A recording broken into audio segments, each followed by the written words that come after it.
Hey, Crumpet, been a while. We're at negative 50 seconds in, so we're gonna wait a little bit, but we're just gonna wait.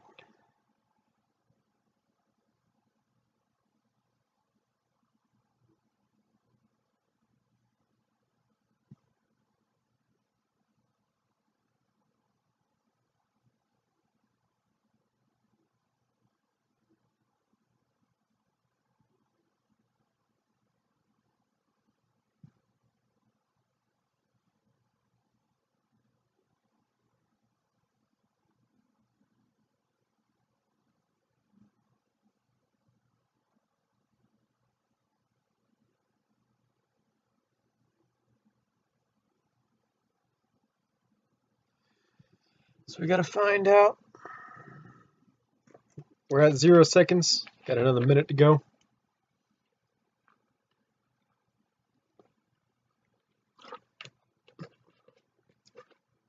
I'll talk about that here in a second. So this one's pretty good. This is citrus passion fruit. I know Powerade, man, not my official sponsor, but don't worry. Pepsi, I got you with a freshly loaded Mountain Dew, not even open, ready to go for stream once I finish this Powerade. I gotta drink this Powerade though because I haven't been drinking a lot of anything other than Mountain Dew lately, so I've been a little on the low. So I need to rehydrate the right way with some Powerade. About to say Gatorade, my bad. I literally, to tie into your how's your day been question, Crumpet, literally the only reason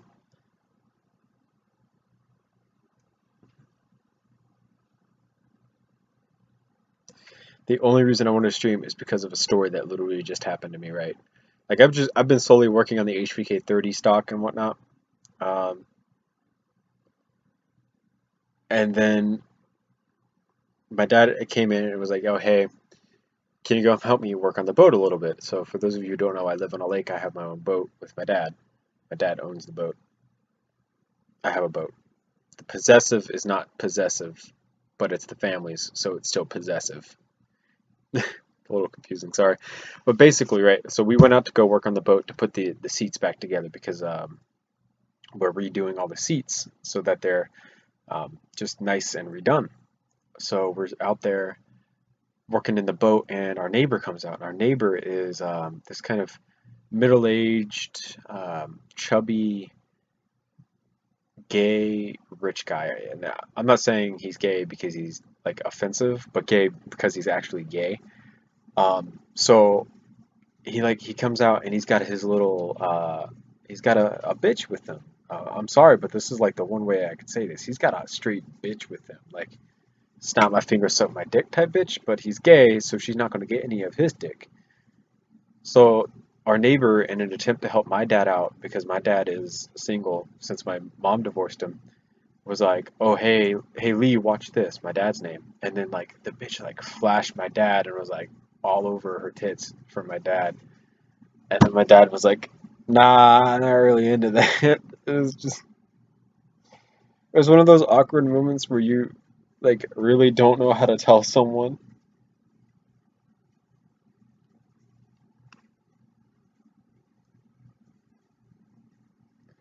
It was one of those awkward moments where you're like, you really don't know how to tell someone that you're just not interested. It was not good. Um, it's, she wasn't ugly, but she wasn't particularly that attractive. So I can't really like, you can't really fault my dad. Like, at least my dad isn't desperate and then going after little, not the best. So I just, it was one of those moments where it was really unexpected. Thank God I wasn't turned around looking. Oh God, that would have been really awkward to deal with if I was looking at the time that it happened. Hey, Roadrunner. I'm glad that you're getting the hang of the stage.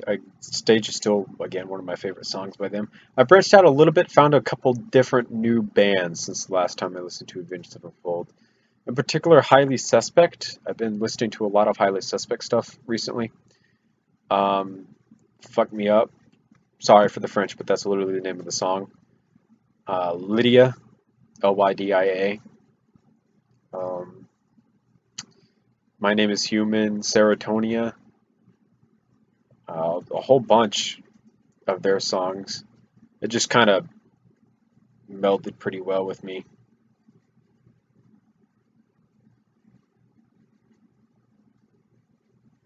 Hey, Dark Jar Jar. She take like Savannah and add like another 15 years to Savannah, Yana, and that's who you got out of this situation. So yeah, fantastic. Let me tell you. Um, CC3A1. So you're talking about the Scorpion Evo. Um, I have a Scorpion Evo file already, so it honestly wouldn't be too hard to do. The thing is, I have to go through and I have to edit that file. It was someone else's file, and I acquired the file because it was free on their YouTube channel, Brain Creator, the same person I got the Op Asimov from, Abrix, and it basically just comes down to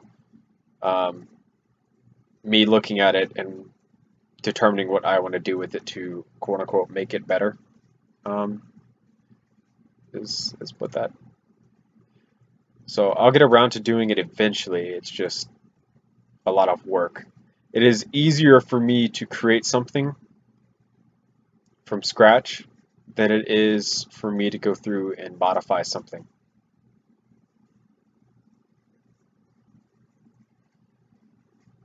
Slipknot, I don't keep up with Slipknot. I can't say that I'm not familiar with Slipknot because Duality is one of my favorite songs, which is by Slipknot, but I think that's like the only song from Slipknot that I can recognize.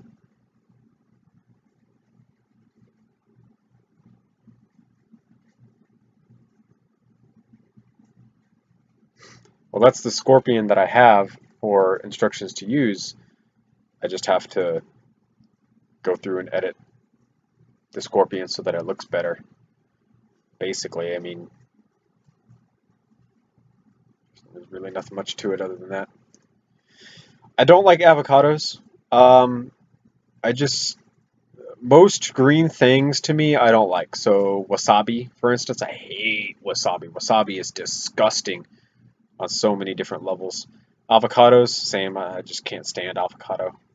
I know guacamole and avocados are supposed to be extremely, extremely healthy for you, and I don't doubt that they are, but at the same time, I'm not a fan of them. Their taste is just so off-putting, and that's my main problem with them. If the taste wasn't so off-putting, I think I would actually probably gladly eat a whole bunch of it, but to me, the taste is just not there and not worth it.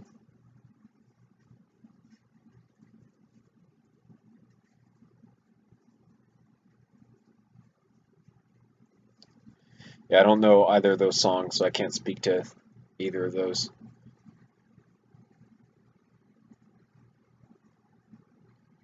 I've had wasabi enough to know that I don't like it, even if it's not real wasabi.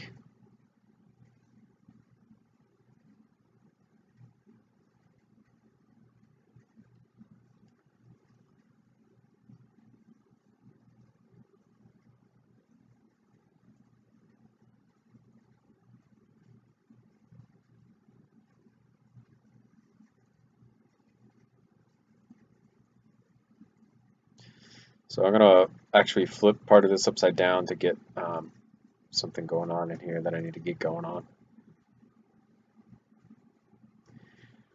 It's the texture and the taste. It's not just the texture this time because I don't know, there's just not much of a, I don't say there's not much of a sweetness behind it, but there's nothing good there. It doesn't bode well with me. That's my problem with it. But I guarantee if you used it as a cooking ingredient, and you didn't tell me that you used it as a cooking ingredient, I would never be able to tell that you used it.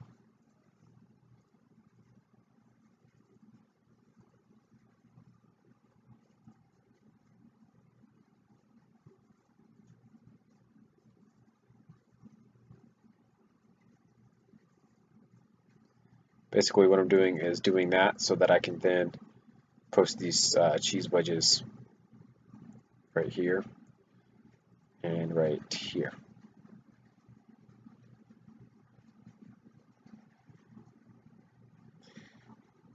See though, the funny thing is, I don't like bananas because of the texture, but I love bananas when they come in the form of like icy pops or something. I like that. I like bananas. I just don't like their texture.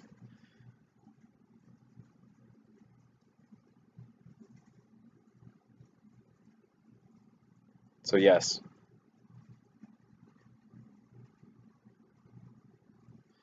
Now I want flavor. I don't want blandness. This is the reason I hate water so damn much. Oh my gosh, I hate water. Water, I cannot stand water because there's just no flavor in water anywhere. And that bothers me because I want flavor. I don't want nothing. I want freaking flavor.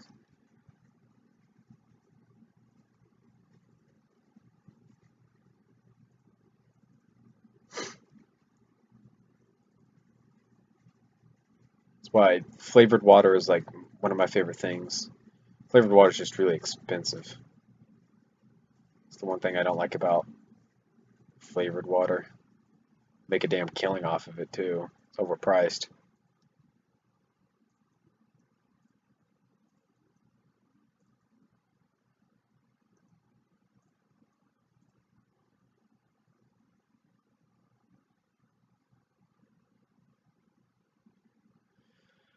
The only type of milk that I particularly drink would be chocolate. I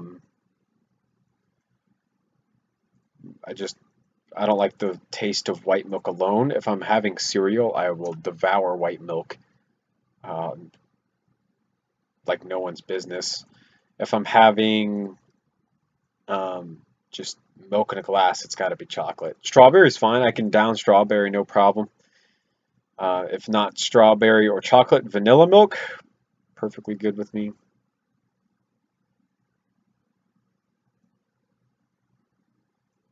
So um, it just depends on what exactly is going on for me to be enjoying the milk. Brexit's done a lot to your country, from what I understand, Toasted. It's a very scary time for y'all, just like it's a very scary time for us because we have to live with Donald Trump. But at the same time, we're both. It's one of those situations, right, where you and your mate are complaining about each other's or well your own respective situations, and you're each trying to fight with one another about whose situation is worse, but inevitably both situations are both equally fucked in the same situation. Sorry for the French. So yeah, that's what's going on right now. We're arguing about literally like the same severity of situations that we're in right now. So yay! I'm glad that we can argue. Argue. It's more like a discussion. I'm glad that we're having this conversation right now. Canada should have plenty of room. The problem with Canada is it's not exactly warm. And yeah,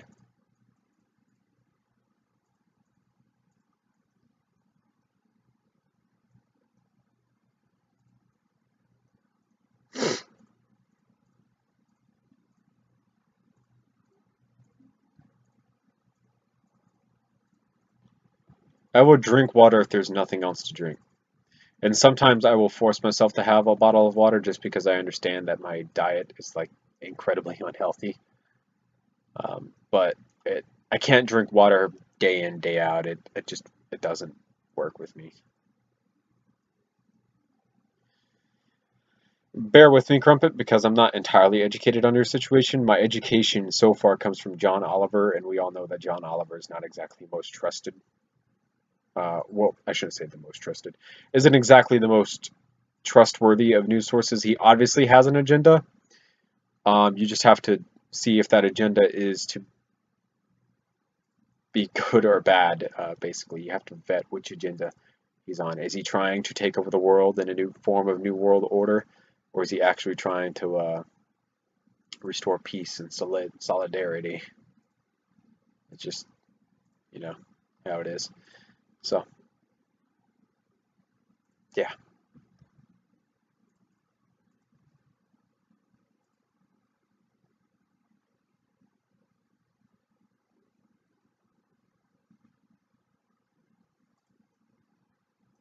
I'm already in college.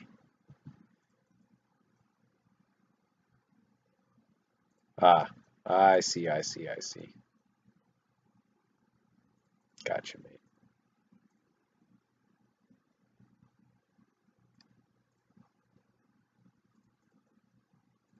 I like how I literally just started a stream to talk about the story about my neighbor having his bitch flash my dad.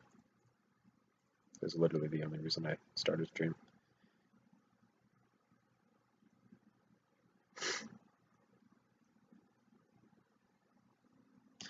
What joke did your mate tell you? Let's hear it. I want to hear how bad this joke can be. I go to Valencia right now. It's a community college. It's no longer considered a community college, but it will be forever known as a community college because that's what it was before it became a physical college. I don't know what's the difference between a community college and a normal college. Price, basically, but other than that, nothing really. Just like just like the only difference between Harvard and Valencia right now is the amount of price. The education can't be different. They're legally bound not to be able to do that. So yeah, it just it is how it is. I guess is the best way to put it.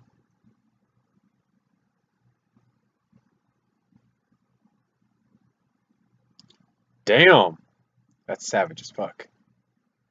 And fucked up at the same time. That is a horrible joke, and I see what you mean now.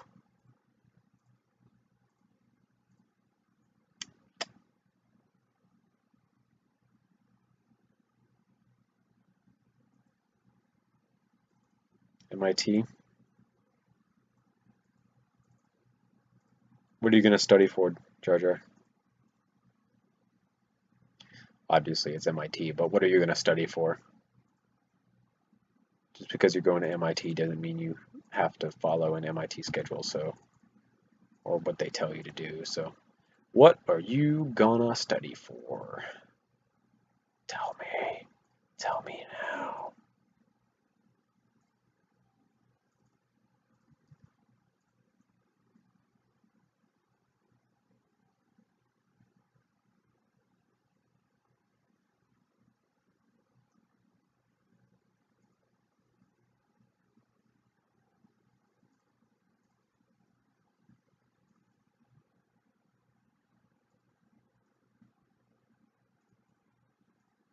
Tech?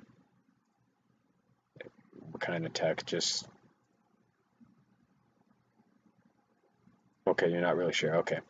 See, it's fine not to be sure because I was sure of what I wanted in my college education, and then I became unsure, and now I'm not even sure. So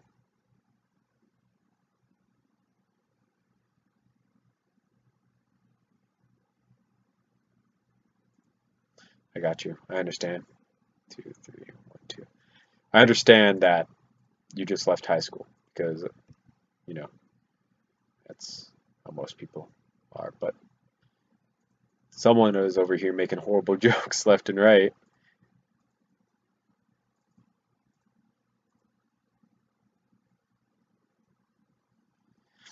Architecture was a backup plan for me. I wanted mechanical engineering first, so that I could, after getting my mechanical engineering degree, I was going to go intern underneath a form of firearm company somewhere here in Florida for gunsmithing. And my first or my second, I think it was my second semester of college, the engineering class that I was in was just an absolutely horrible, disgusting class. So on off. I hope I said your name right. If I didn't, I apologize. Welcome to stream. Yeah, it's just the class that I owned was a horrible class. The teacher was an absolute joke, and because of that, I just I don't feel like ever going back to that form.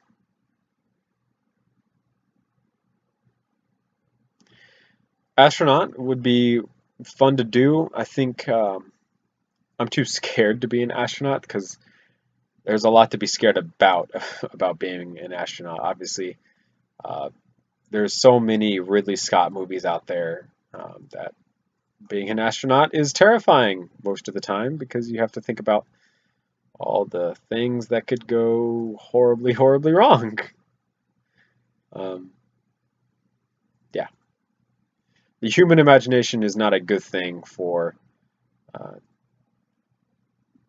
different things that get movies all the time. Space exploration is something discussed a lot in fantasy movies and things like that, and because of that, it's just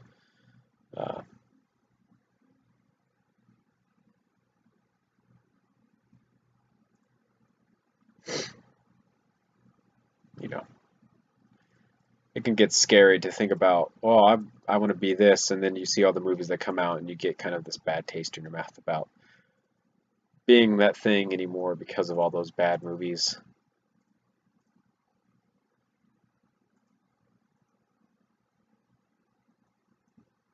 I still own a stuffed animal. I actually own quite a few different stuffed animals. Do I have one in here? I don't think I have one in my room.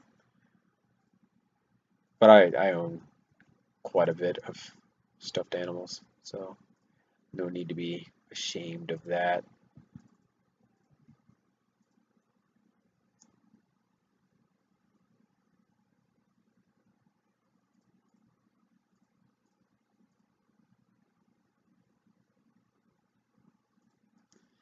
I think the scariest thing about being an astronaut would be going to space and returning from space. I think that's the one fear that I can't live with, in particular, about being an astronaut, because you're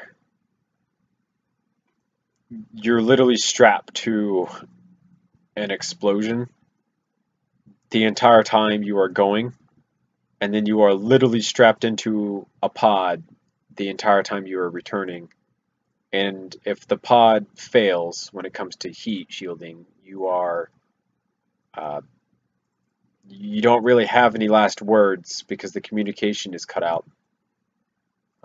Because that's just how that type of stuff works. So that type of thing is scary to think about every single time you're returning from a mission or going to a mission and things like that. The discovering alien life doesn't scare me so much because they've probably discovered it by now, and if no one's been murdered by it just yet, then it's probably not that big of a deal.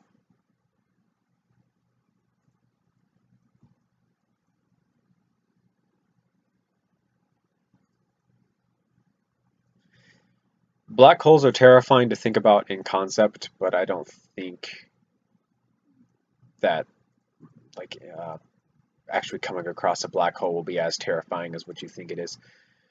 The terrifying part is going to be coming across a black hole and then realizing that you're stuck in it. That's going to be the terrifying part. But by that point in time, it's already too late, and well, at that point you're screwed. So you might as well just accept what it is at that point.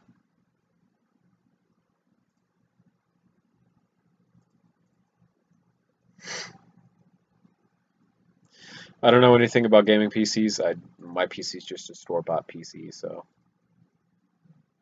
for something like that, you'd have to go find a YouTube channel or something that could give you answers.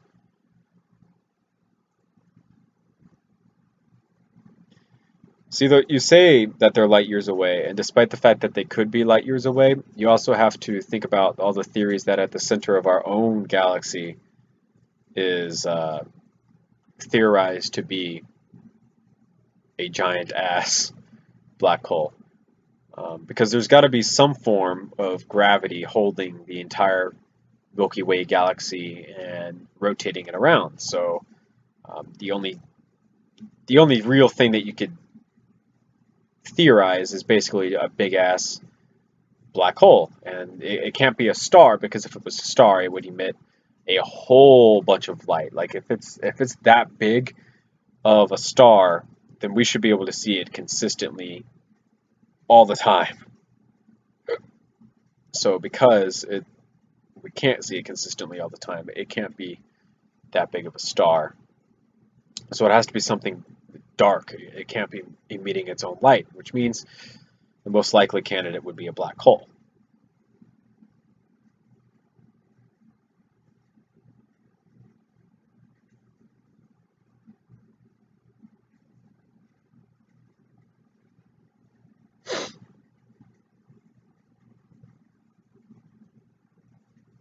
Hey, Pixel Bricks. Been a while, mate.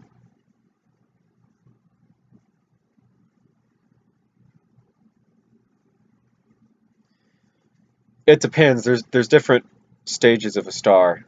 Stages of a star chart. We're gonna look it up, because if I don't, I'm gonna get it wrong, and I don't want to be wrong. So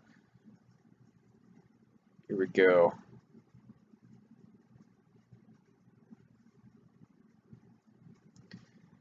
So this is how it starts, and then depending on how the fuel burns, it can go into one of two different stages. So average fuel burning rate, you get this. If this is really big and there's a lot of gas here, that's going to start contributing to the nuclear reactions that are going on inside of all of this wonderful gravity. Then we'll get to here. Depending on the fuel consumption, you get one of these two stages, and then it continues on. When this dies, it's going to explode really big, which is what a supernova is. And then this supernova is going to collapse back in on itself, and it can do one of two things when it collapses back in on itself. It can form a really dense center, and then it can start ejecting a whole bunch of energy out of its poles, which is what you're seeing here. You're seeing a really dense center, which is, it's like a really dense center. It's really small. And then these white lines are masses of energy that are being ejected out of the poles of the star, the north and south pole. If this isn't the stage that it goes into, it's theorized to go into this stage, where basically instead of ejecting all of that mass of energy, it's kind of just taking in a whole bunch of massive energy. And that's where you really have to theorize what's happening, because we don't understand what's happening with all the mass and matter that it's taking in. So this is going to explode, and when this explodes, it's not really running out. I guess it technically is running out of fuel, but instead of exploding in a very spectacular way that results in death and destruction, it explodes in a way where it just kind of scatters out all the gas, and then this gas is later pulled in back to the center. You can see there's still a core burning here, but all this excess gas has been blown away. This is all going to condense down into a white dwarf. These are very cool stars. They're not very hot, so that's kind of what is going on there. Am I a science teacher? No. Am I a good teacher? Maybe.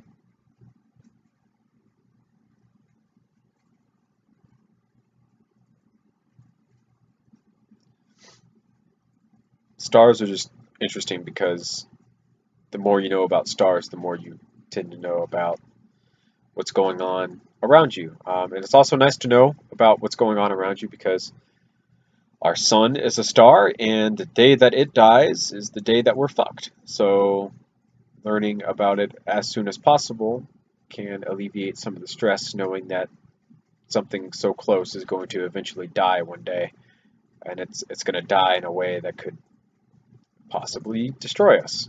Well, see, I say this, but it's like it's a guaranteed it's going to destroy us because it's the sun and it's our form of warmth in the world. But at the same time, if we somehow manage to develop a way to stay warm without the sun, and we just have really big light bulbs in the sky to form a sun, then I don't know. It's just how it is, I guess.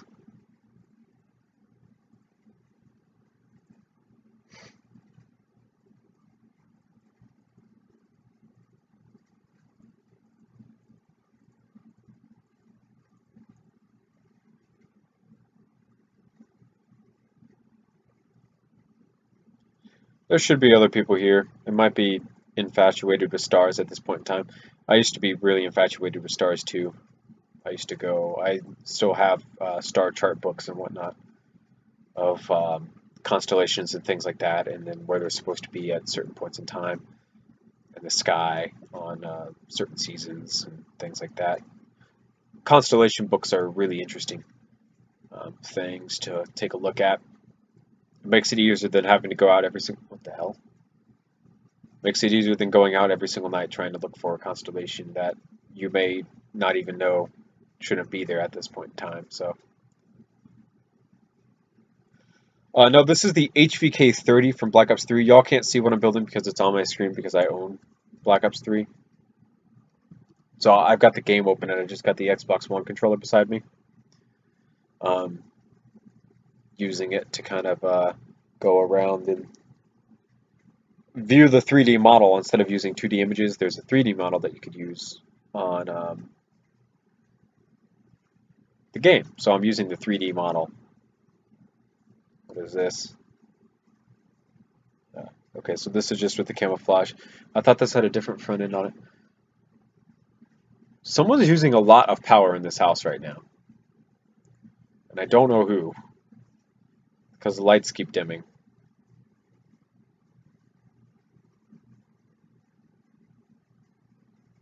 Enough. You're fine, dude. So this is everything that we have so far. This is everything in red is what I did today, essentially. So there's a whole bunch here. And I need to go through and I need to color it right. This is by far one of my proportionally most like wrong guns ever, but you would never know that until I told you.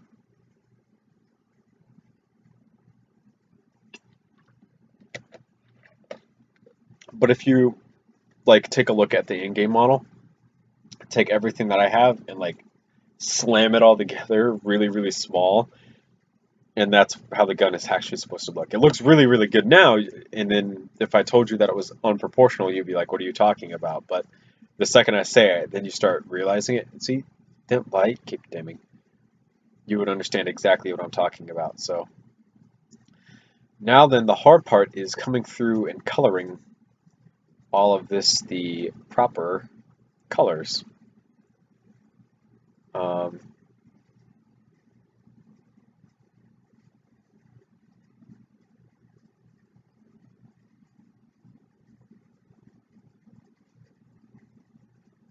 Yeah. I'm kind of scared that that light bulb's going to explode now.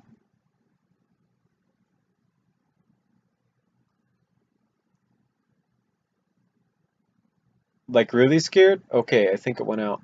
It's on. I jumped. It burnt itself out. Wow. Whew. That was that was on video. I'm super embarrassed now. Oh goodness. Yeah. So my light bulb just burnt out.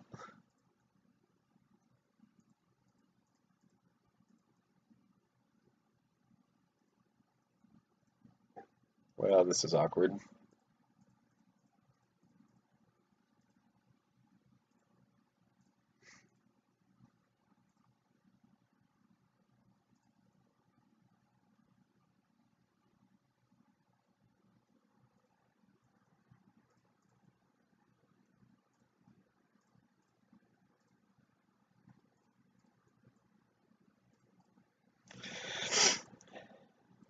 It could have been worse. That was what I was afraid of, and that's why I jumped. I've seen light bulbs that have exploded before, and that's what I was kind of scared of. I was kind of scared that the second it went to burnt out, it was just going to explode. And that's why the second it made a noise, I jumped, because I was half expecting it to explode.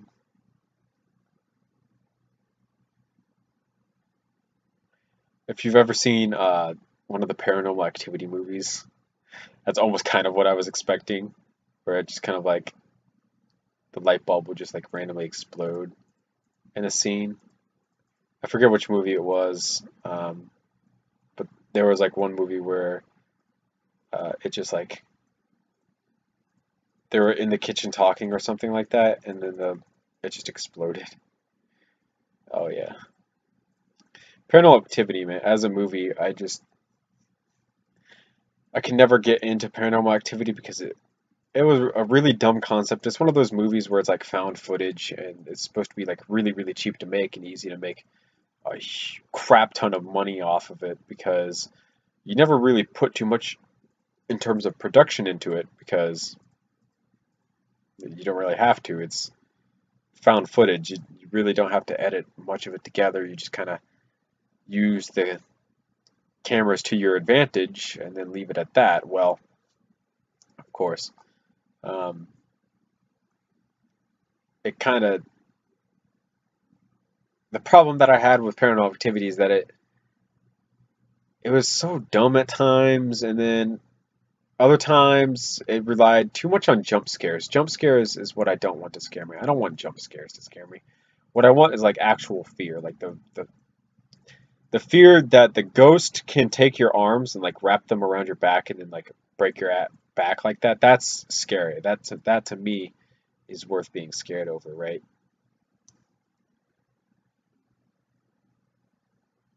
Yeah, see, like stuff like that is actually scary and worth my fear as opposed to jump scares.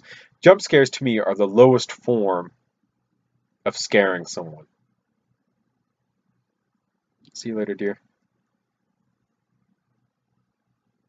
Like Five Nights at Freddy's, I understand there's a lot of people in this audience that love the Five Nights at Freddy's series.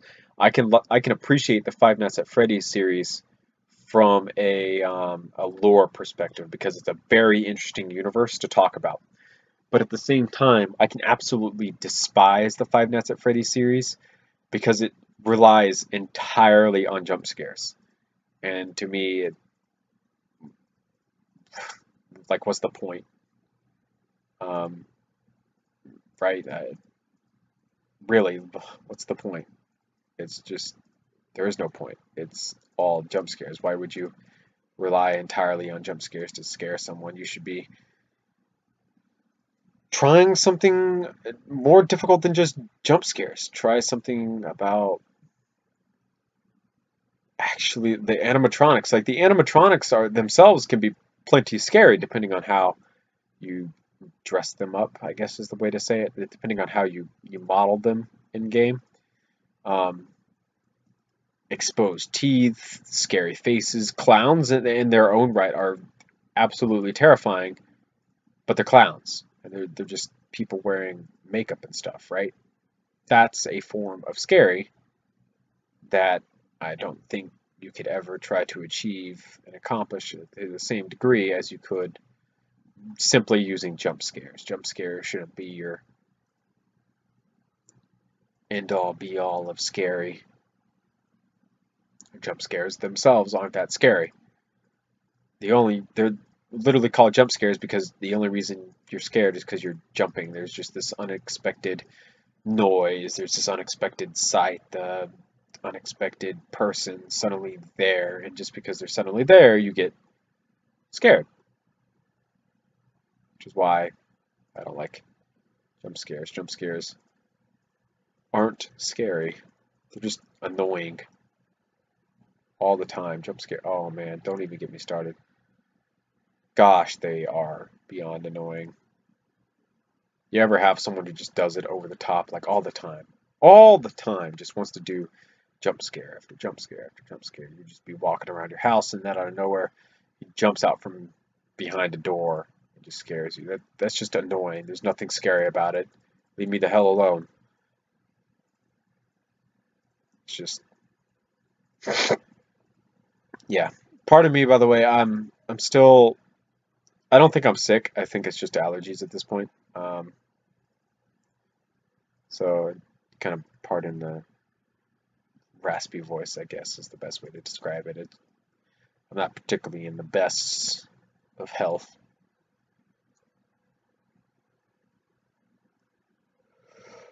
All right.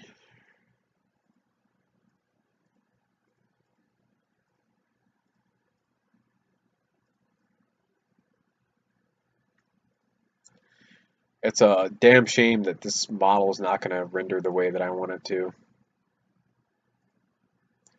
Just stop then, mate. Don't go around doing that to people. People don't appreciate that. They really don't. Trust me when I say people don't appreciate that. There will be a point in time where you're going to get hit, right? That's the other thing with jump scares, right? People get really, really pissed off when they go out and they attempt a jump scare in public, and then the person who gets scared punches the shit out of them. And then they get pissed off because of it. Like, don't get pissed off. You made the decision to take a jump scare, and some people's first reactions is to punch the shit out of you. So you're going to have to accept the consequences, and you can't get pissed about it. It's just how it is.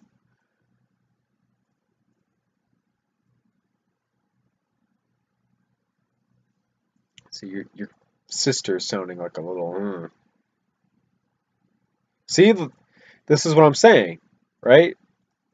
If you're going to go out and you're going to perform jump scares, there are going to be some consequences sometimes that you may not be ready for, and just because you're not ready for them doesn't mean they're not going to happen, because the world isn't fair like that.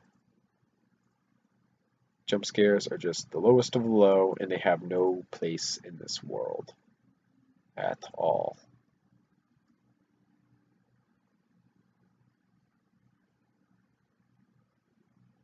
I want real horror. Real horror is something different.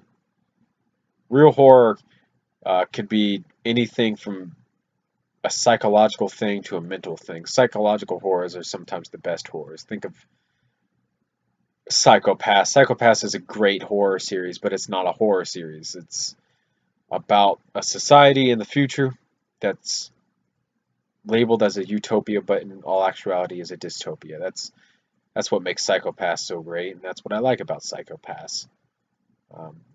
But it takes a lot of thought to conjure up what Psycho-Pass is and what Psycho-Pass does, and because of that, it can be very difficult to separate yourself from what is reality and what isn't reality. So Psycho-Pass becomes terrifying because you start thinking about, well, what is the future going to look like if this is what the future holds? What my entire life is going to be trusted to a computer system that's rigged by the same exact people that is supposed to be keeping out of the streets and things like that. That's what is so terrifying about Psycho-Pass, and that's what makes Psycho-Pass a fantastic horror. It's not your first thought that comes to mind when you watch Psycho-Pass. It's not your first inkling of what Psycho-Pass is about, but it certainly is terrifying to watch.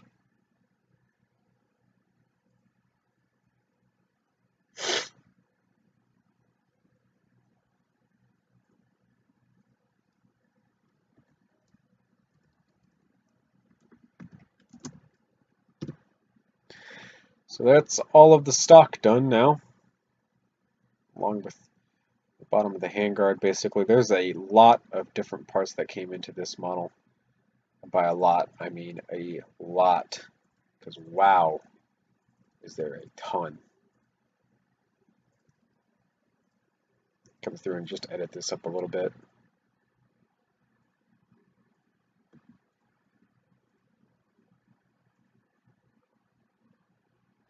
That's terrifying because you think about it and you can start to feel the pain. That's what's terrifying about that. So you think about that and then you start to feel it and then you think about it and you're like, well, then what if you're it could break off your toenail, and that would cause extra pain. The toothpick could get broken off in your toenail, and then you wouldn't be able to get it out. So even if you wanted to give it out, it would be in full pain. That's something that's just terrifying about that.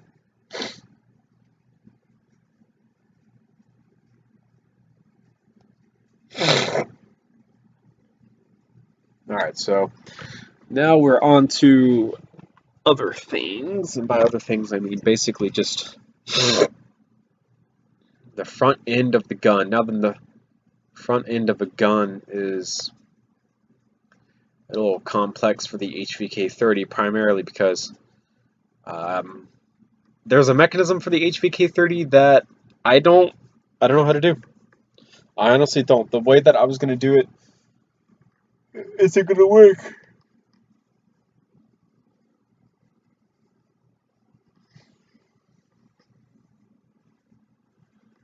The way that I was going to do it was going to involve kind of like a, I think they called leaf springs. That's what I think they're called.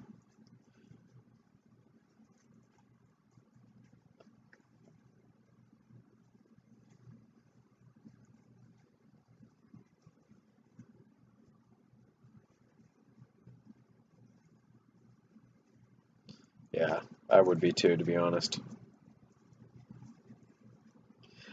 So think of, take a look at what I just built here. This is the mechanism that I thought of, but you can already see there's a problem with it, and the problem is this is hugely wide. This is like more than 10, I think. Yeah, this is a 12 stood wide mechanism, so fitting this on a gun is near impossible. But basically, this will show as a great visual for what I was planning on doing. You have these springs on either side that are going to be consistently pushing outwards, and then there was going to be a rubber band that attached to this piece going down so that it would constantly pull it down. And the point was that when you inserted a magazine, it was going to push this pin up so that these two lift arm springs came in like this. Because they came in like this, that means the flaps are going to stay closed on the handguard.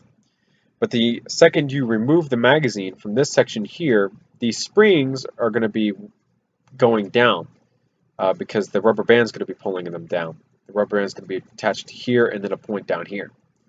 And this would pull down, and then your doors would open up for your HVK-30 reload mechanism. But I just, that entire mech design is not going to work in the amount of area that I have for this weapon, so it just honestly doesn't really matter trying to do that or not.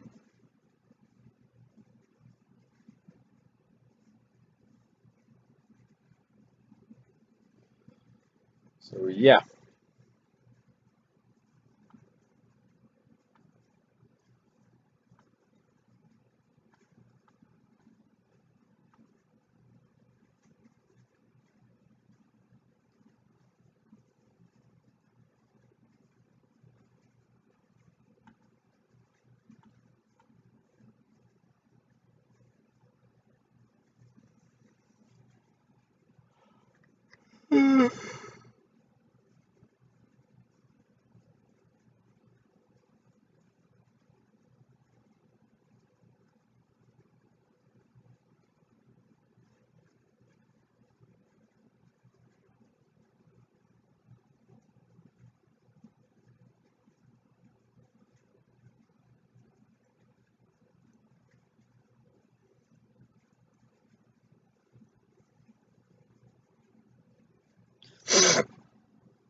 Now I got to figure out how I'm going to do these handguard side panels.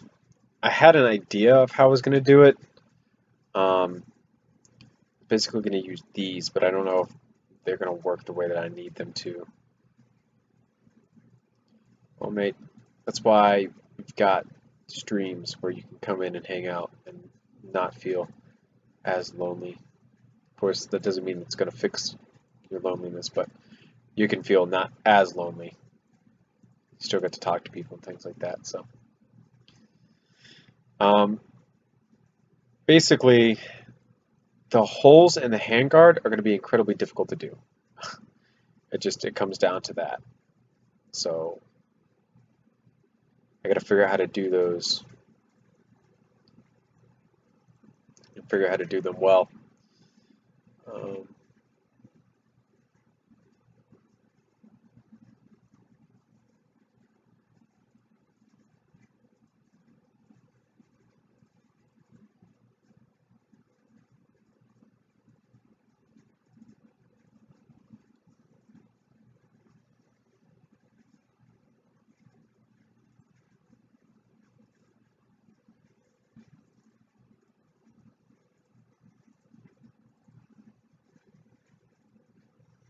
so that would be like the center hole,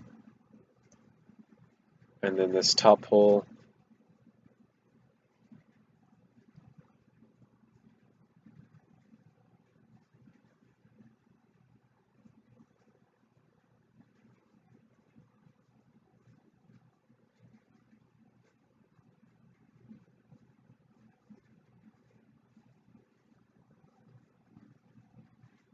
Should be more like that.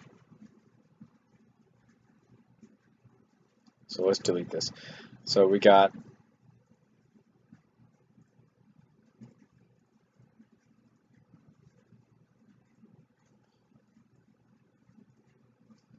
one of those, 2 holes. There's a total of 3 holes. So that's how that should be. And then this one should be about that long. I don't have a PO box. I've been thinking about getting a PO box so that people can donate parts to me if they want to donate parts to me and things like that. Fan mailing or fan mail is another thing that I've thought about as well. The problem to this is that the YouTube community is a pretty weird ass community, and I'm not saying that any of y'all would, but I'm thinking that I'd probably get some weird ass shit in my PO box if I ever have one. So you got to be like really careful about PO boxes.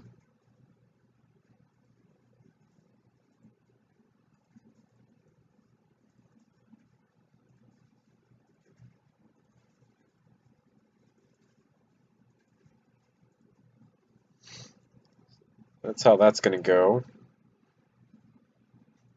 And then just kind of have that's too low.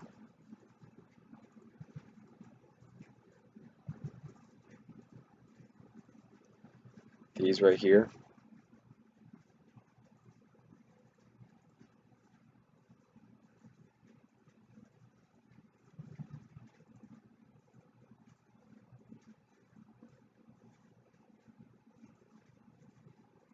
You can upload art to like Flickr and things like that, so then you don't have to pay for shipping and handling and stuff.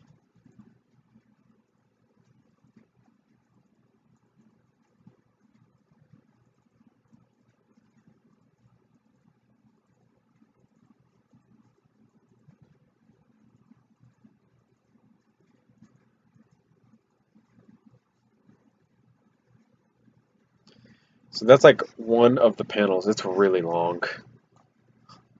I think it is anyhow. Let's check.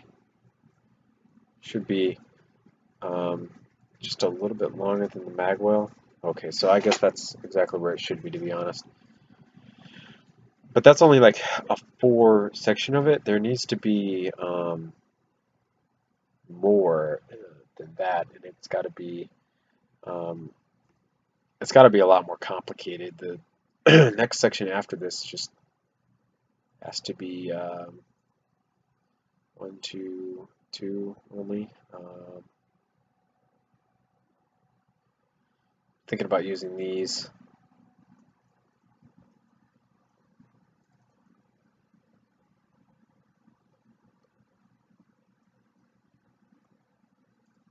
I don't think that's going to work the way that I want it to.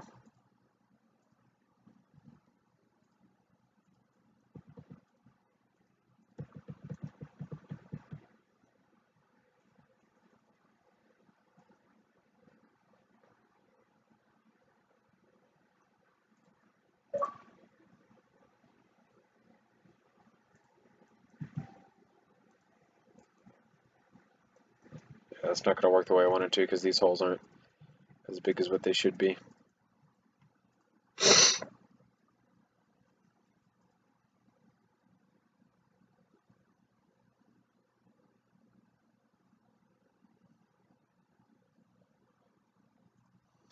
At this point, what I could do is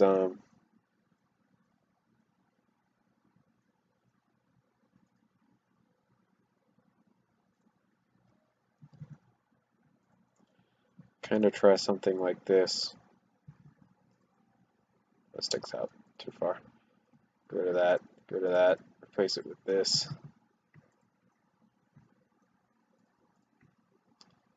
And do a 2 of this, like that. And there's 3 holes of this as well, so we're just gonna grab this. Then we skip 1, 2, 3.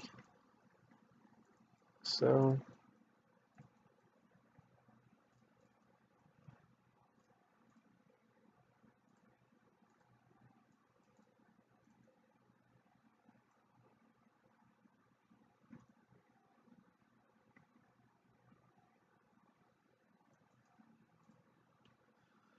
The end is just a 1 on this side.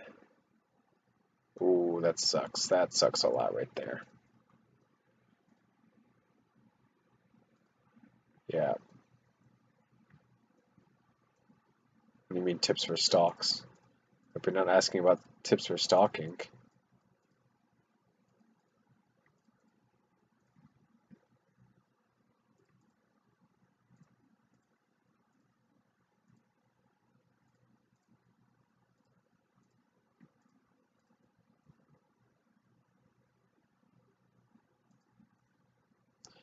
Tips for stocks? STOCKS?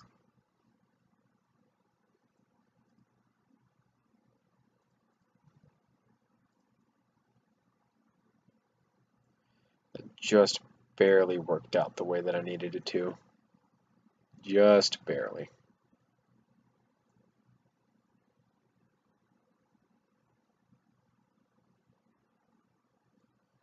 These handguards are going to be... okay. Gun stocks are STOCKS. I got you, mate. Don't worry about it. I thought you were asking about tips for stocking, and I was really confused. Got kind of worried. I was like, no, but I got you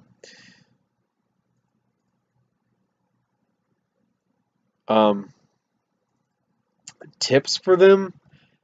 As much advice as I can give about stocks is that basically the best thing to do is to keep them as hollow as possible, but as strong as possible. So a lot of people, I didn't know this until later on in my life in the community, but logically, you think that just because you add a lot of material to something makes it super strong, but that's not the case.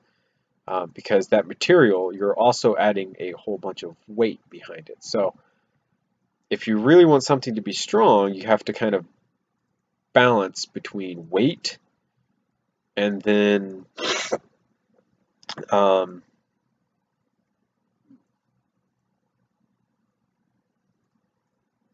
weight and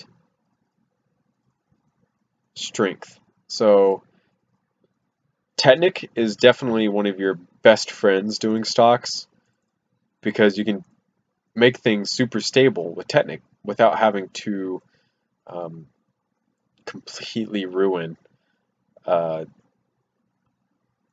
weight of the stock by adding on like tons and tons and tons of weight, which is good. You don't want to add on tons and tons and tons of weight. You just want to be able to add just enough so that you can get the job done without having to ruin like all of it. So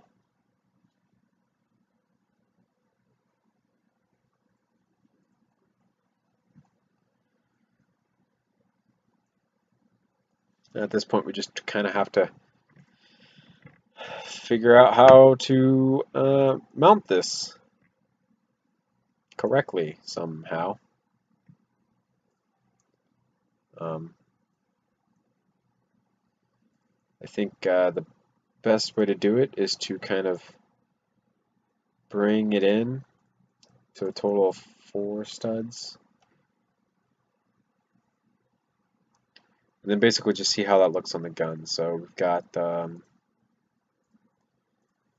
3 studs here. We're gonna throw that to there, that there, that there. Like, if you watch some of the Dingo live stream building, you'll see that I'm leaving a majority of the stock hollow, because if you go and you watch other people's Dingos, they come in and they fill it with a whole bunch of bricks, and all those bricks keep adding this weight that Lego isn't able to support all too well without a whole bunch of internal stabilization and things like that. And you don't want to go through and spend hours on end trying to stabilize internals and things like that. You want to spend the majority of your time working on other aspects of the gun. So, making the stock hollow is better in the long run for what you are trying to do. I guess that's the best advice that I can give for it at this point in time, basically. Sorry if that wasn't all too helpful.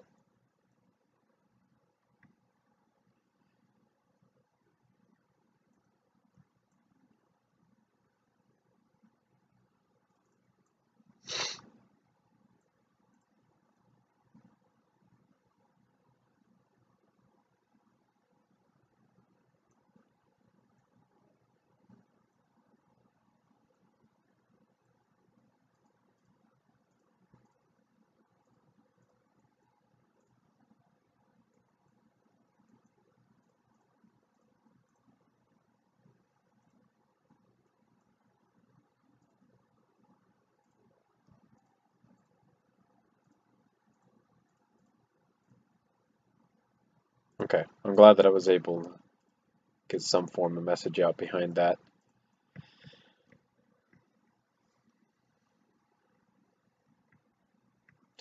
I don't want these side panels connected to anything currently. I'm going to figure out how to get them to open up like the reload animation does in a little bit. The other thing is we actually need to move them forward by 1 stud, but we're going to work with that later as well. We're going to delete that Technic piece, and we're actually going to replace it with this axle piece right here, and then we're going to replace that with the longest form of a closed-in axle that we have, which I believe is this one. No, there it is. We have a 5. So this should be 4. So this will just make this connection just a little bit stronger in the long run, which is good. That's what I wanted. Boom, boom. This is basically the barrel that you can see on the inside of the weapon, but it's also serving as the point where I'm pretty much attaching a whole bunch of stuff to. So it needs to be super strong, basically.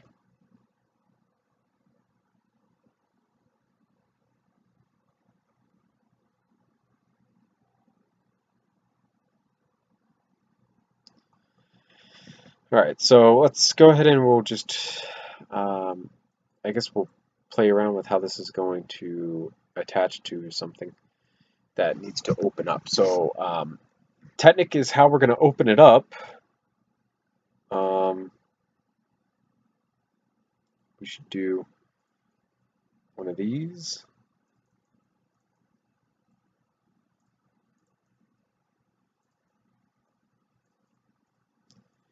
But down.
That's basically what we want right there. Which means we need to be able to keep this portion open.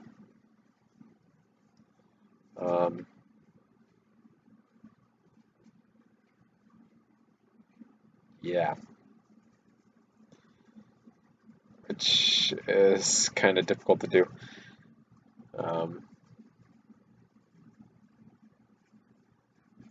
But we can probably do it. I have faith in our abilities to be able to do it. So what we're going to do is jump down from 2 studs to 1 stud here, the strongest way possible, basically.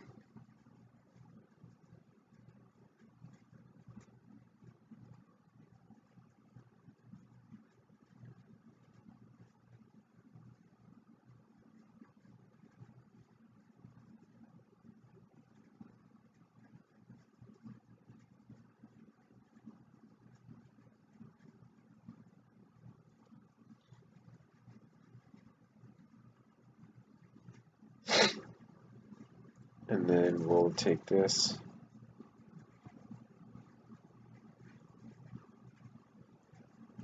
twist it on in.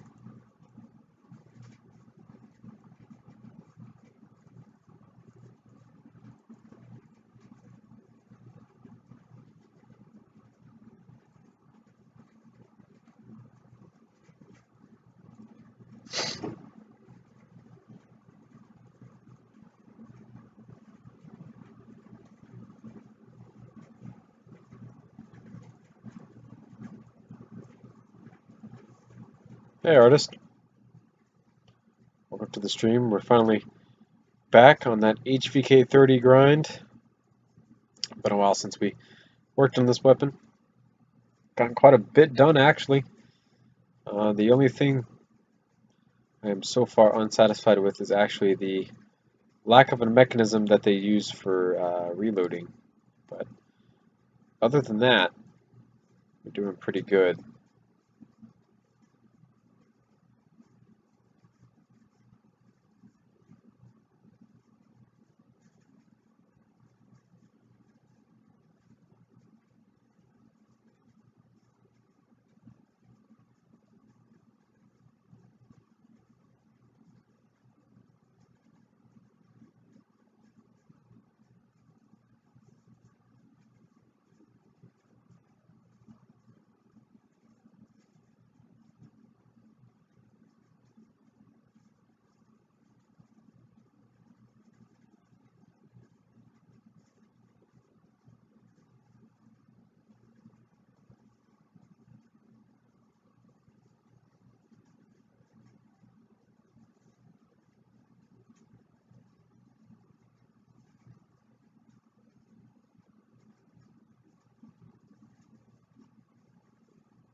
Does look pretty good so far. Pretty happy with it, to be honest.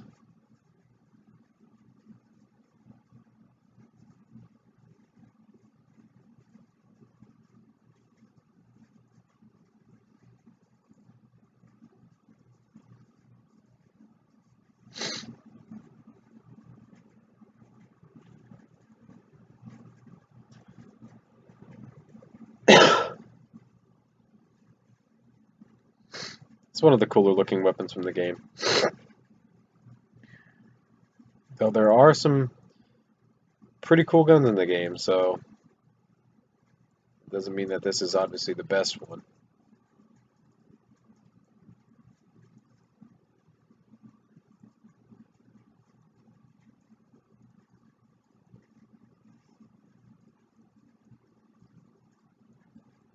Hey Jim.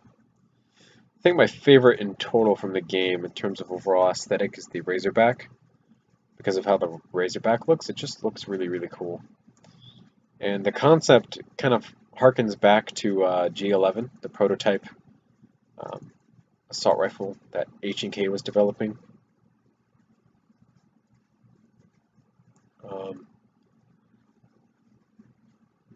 And I think that's something that I just really adore about the Razorback, is that it really harkens back to the G11 in nature of design. So something I just really appreciate about it.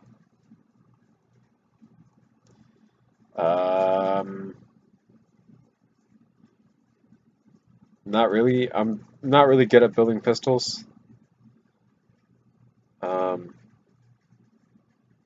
but whenever I get around to, God, being able to build good pistol grips, I will do something like that, hopefully. My first fully prestige gun was also the Razorback. Um, yeah, because the Razorback was just such a cool gun. It was a very close tie between the Cuda and the Razorback, and the only reason that the Cuda was even like remotely close is because that's what my sister used in the game, because my sister played as well. So that's literally the only reason that if there was even a chance between one or the other being my first like prestiged gun. So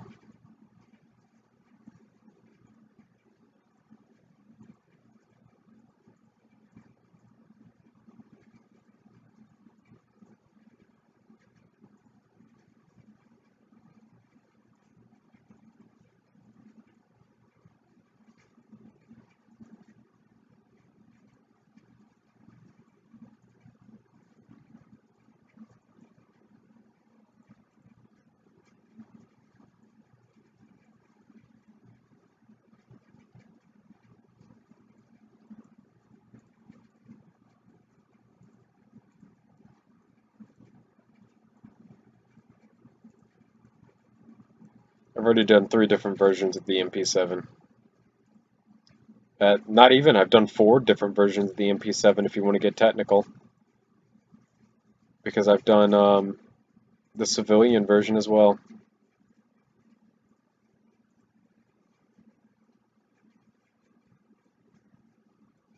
I used it when it was underpowered too. I used it in the beta when it was super overpowered, supposedly. I still felt as if it was underpowered in the beta.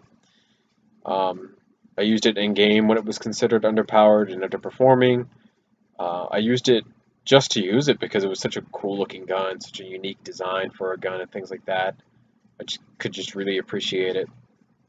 That's what I liked about it. I haven't built it yet. Um, there's a reason I haven't built it actually. The reason I haven't actually built it is because there's already a really in-depth and really good Razorback built on YouTube out of Legos by the name the YouTuber Masterminded Guns. Fantastic YouTuber. The problem is his instructions are super hard to follow. And by his instructions, I mean basically LDD's instructions, because LDD is just, you know how LDD is with instructions. So I haven't built his yet, but if I go to build a Razorback, it's going to be his, like guaranteed, hands down, it will be his model, because it's just a fantastic um, model. Sweden King, I'd go look up my website at bluejalemeister.webly.com if you're looking for particular guns for me to make, because that has quite a bit on them, or quite a bit of guns listed on it already, and I've been updating it recently, so I would go take a look at that for a complete list of things.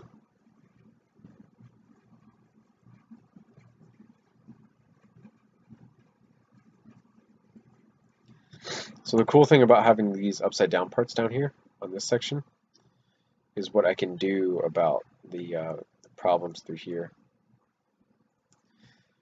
If you're asking what my favorite Lego gun is, then it's the Cuda from Black Ops 3.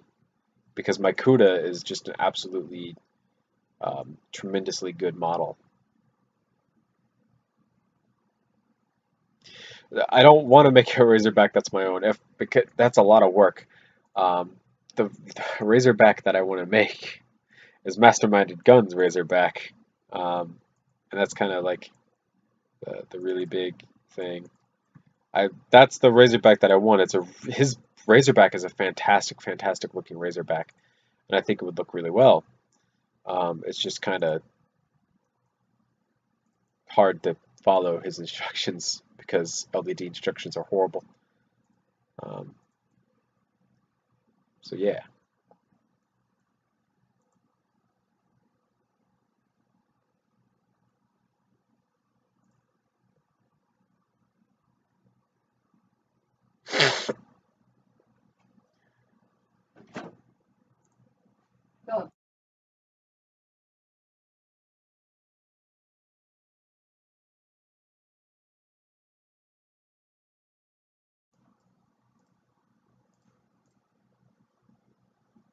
Just got asked where a 1-cup measurer was, like I knew. I don't know, so.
If you feel like you can do it in LDD, you can try. But that is like a lot of dedication that you're about to commit to. And by a lot of dedication, I mean at least 20 to 30 hours in just that model alone. That's a lot to build.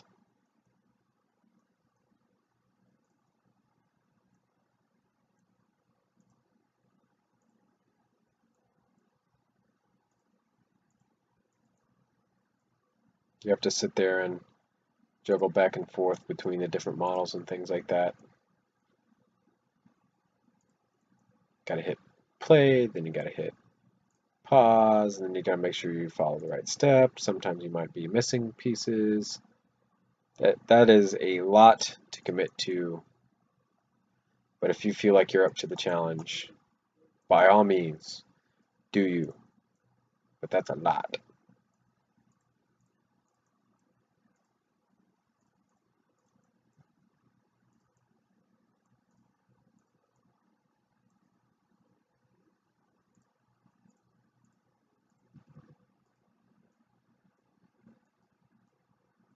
How long have I been building Lego guns? Since I basically started with Lego.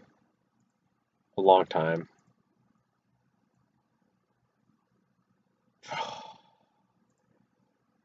If you have his 5.7 in LDD, I want that more than I do the Razorback. The reason why is because I really want to make the arsenal for the operators of Rainbow Six Siege from the FBI, but the 5.7 is the thing that I decided to start with, and yeah, I haven't been able to get anywhere because the grip on the 5.7 is just such a difficult thing to do that I haven't been able to do it. So that would be the starting point if I were to ever make a 5.7 or to replicate their models and stuff. That's where I would want to start, basically. So, yeah.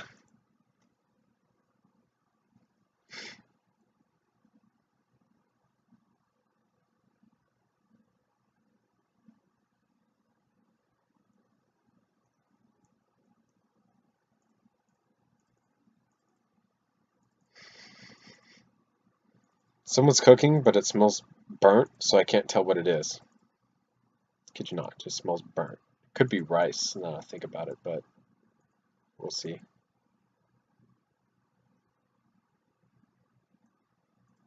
Oh my god. See, now I'm all like jittery because that's a lot.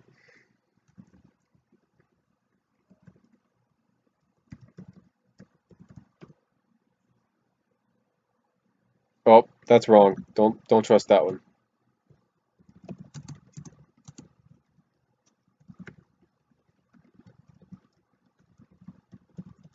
There you go. Trust that one. I get all my different camera tags and stuff confused sometimes, so.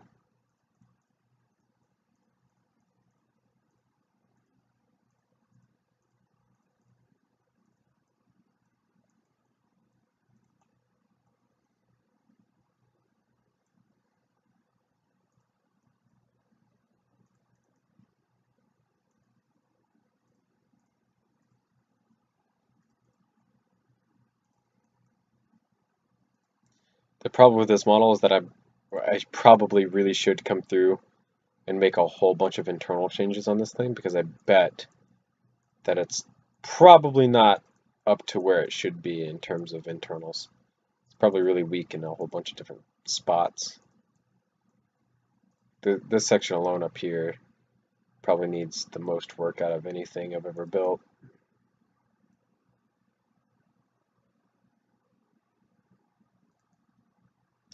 I think the sad thing is too, it doesn't open anymore.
I've done versions of the L96A1 before. I've done quite a few different L96s. I don't know if I think there's a version of the L96 on the website. I can check really quick. I think there is.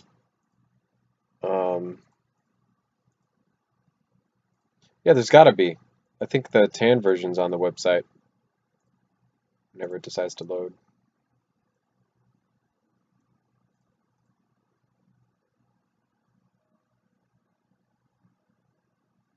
Yeah, L96, it's right here.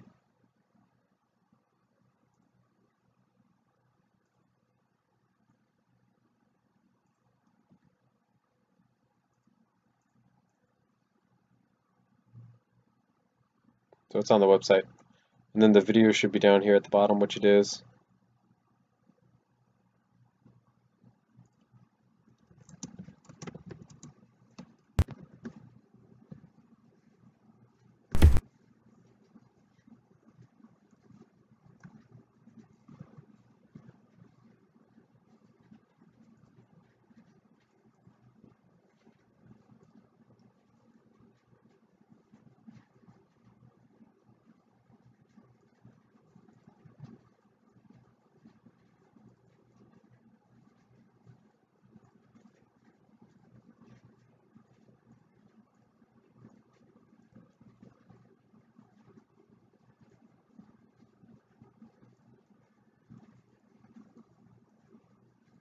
That's seriously like one of the most helpful things ever, though, because that saves a lot of trouble.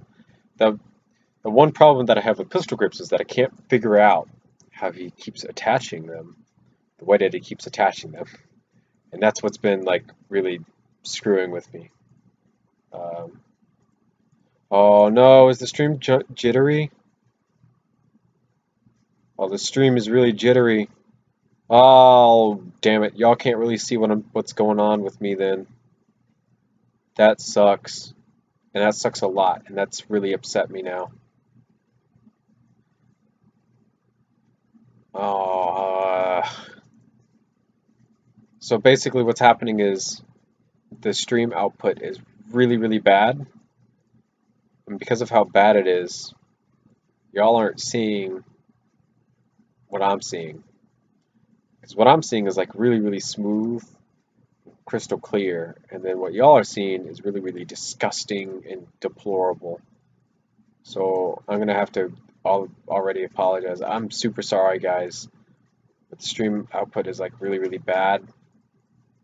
It's the middle of the day, which means that like half the neighborhood is probably on Bright House Network's little Wi-Fi shit. So I'm sorry, guys.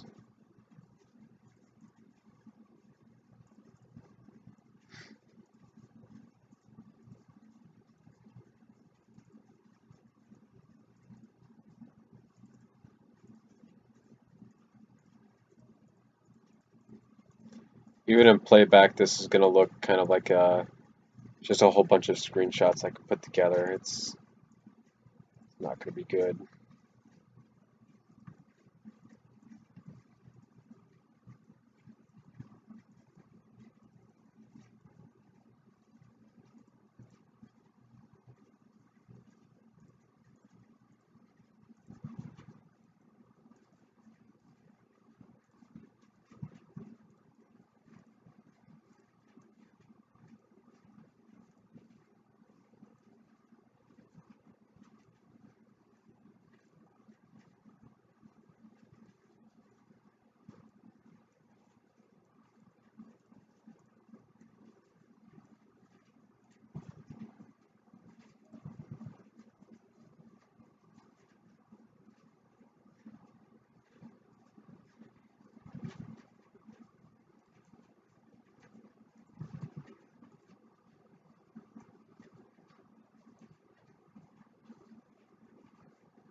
This muzzle brake is basically impossible to do. There's literally no way that I've thought of to do this muzzle brake even remotely close to what it's supposed to be.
That's literally like the best thing to do for the muzzle brake.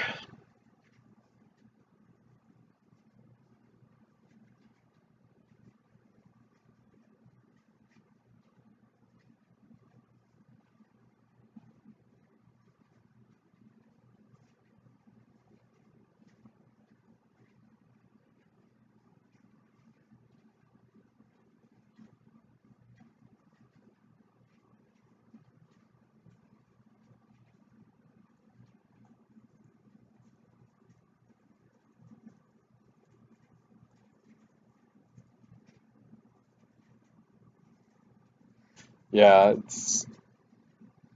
it's pretty ridiculous in terms of muzzle brakes.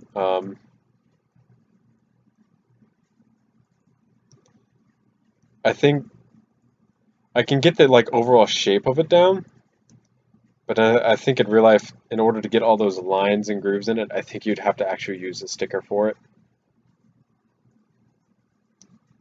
Um, which it's not really what I want to do.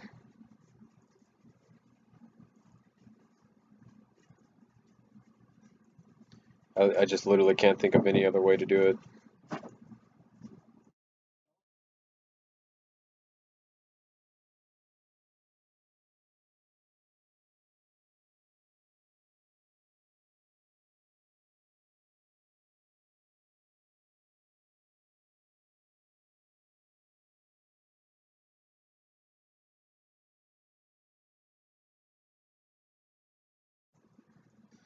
Someone just came in and asked me if I wanted mixed vegetables for dinner. The answer was no. No, I don't.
The reason I don't play anymore basically comes down to it's not even the supply drops.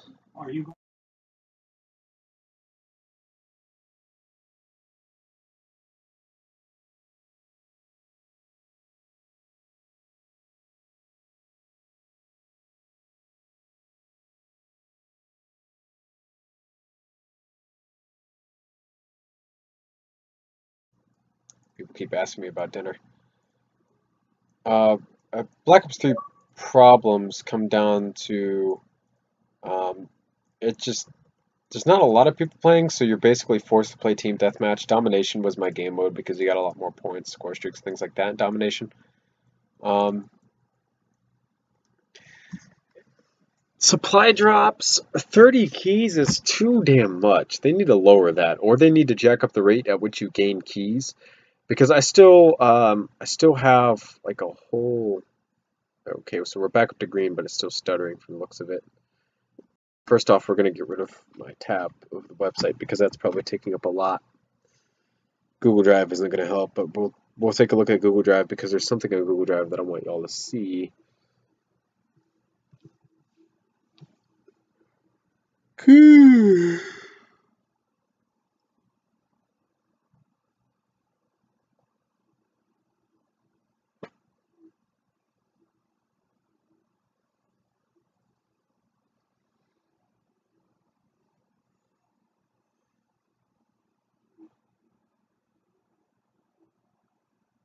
It does take forever to download. I've left it downloaded just because I know I'm going to use it for making weapons, stuff like that. So we're going to take a look at the attachment chart. Well, yeah, I've already clicked on it, so we'll take a look at the attachment chart.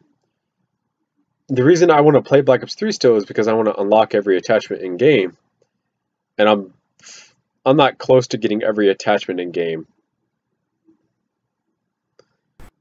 But there's like, it would just be easy. It's easy to keep track of all the attachments in game with the Google Drive chart. So you can see anything that's blued out, I have or don't need. So like high caliber isn't on SMGs, so there's no need for that. Uh, so hard to get good stuff. Like they added ballistic knives. Yeah, there's no reason for supply drop weapons other than getting money. So that's the annoying part. The CUDA, I have every single black market attachment for the CUDA. I've already built the standard version of the CUDA. I've already built every attachment for a CUDA. So now I can come through and I can actually build out all of the different versions of the CUDA's attachments, which is cool. The VMP, I only have 2 more that I need. Screen means I have a screenshot of it, but that was on an old computer, so I no longer do. The Weevil, I only have 2 more.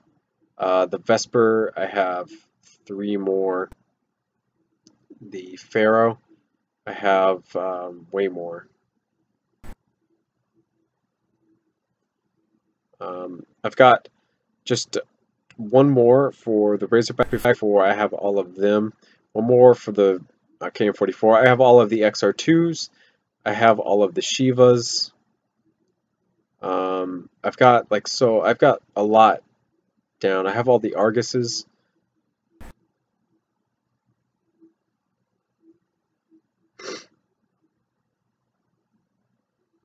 The Drakon, Locust, and SVGs, I have all theirs. There's not much to those, to be honest. Only 1 more for the P06, and then I'm done with it. Just a little bit more for some of the pistols. Just you can do a lot, right?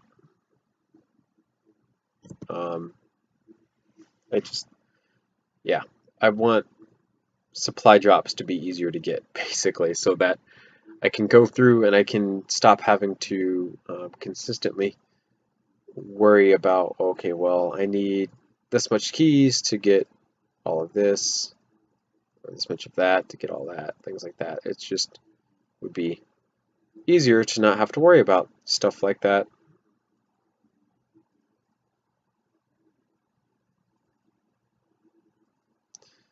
After we finish the base HVK-30 model, I actually want to play Black Ops 3 just a little bit. And by just a little bit, I mean kind of a lot. I want to get the triple play done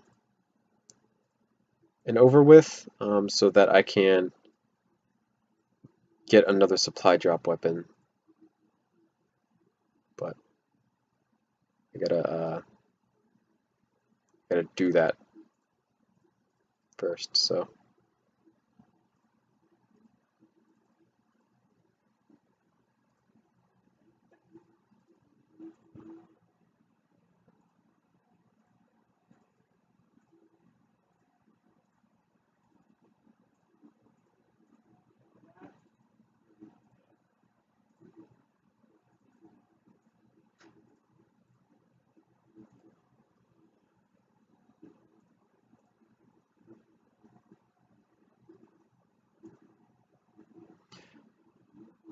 I feel like what's really bothering me is the lack of color in the handguard.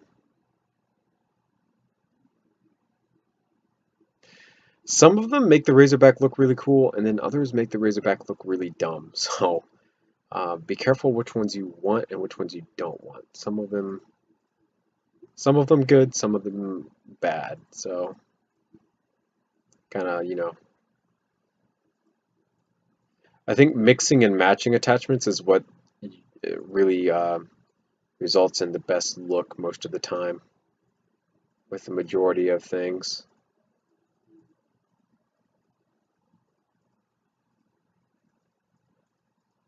Like the XR2, I know for a fact, mixing and matching is the best way to go for the XR2.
I don't particularly like the HG-40, just because it's like a super weak gun. It's just not fire rate is extremely slow, and that's its main downfall. And that's the bothersome thing about it. If the fire rate was better, it would be pretty good. You just have to put rapid fire on it every single time you go to use it.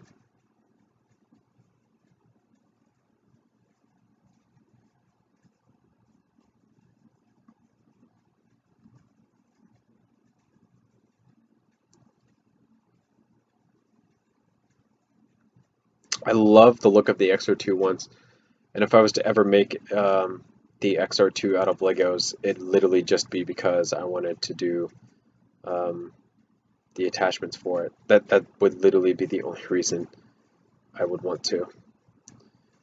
So the last thing to do is the magazine. I'm not going to make a super detailed magazine. I'm just going to kind of throw one in here just to see what it looks like. Because there's one thing throwing me off about this gun, and it's the fact that there's no magazine in it. And that's mainly because it just looks really weird not having a magazine in it.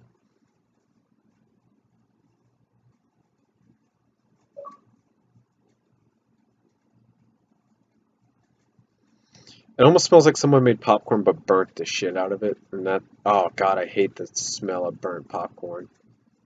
Oh man, burnt popcorn is just the absolute, like, worst.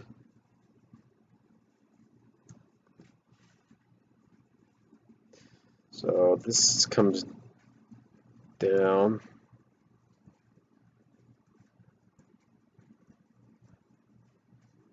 It comes down pretty far. It comes down past here, basically, for the butt pad anyhow.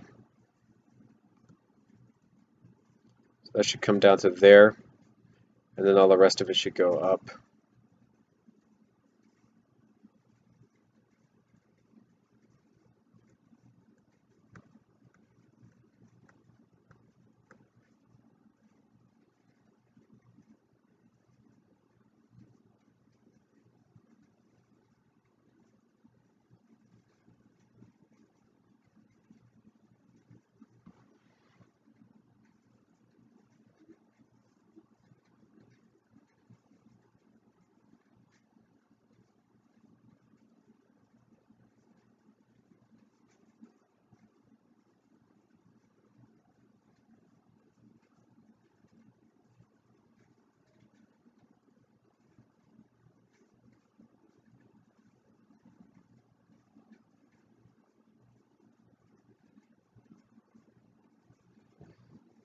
I like the idea of doing a KRM-262, and I have a KRM-262 mechanism from Nick Brick that I've added on um, to make like look better and things like that. The basic problem with doing the KRM-262 is that is a lot of work. So yeah, I'm just going for like a standard bullet on top of this magazine because I have plenty of room to do a 3D one, but laziness. Yeah, this looks way better.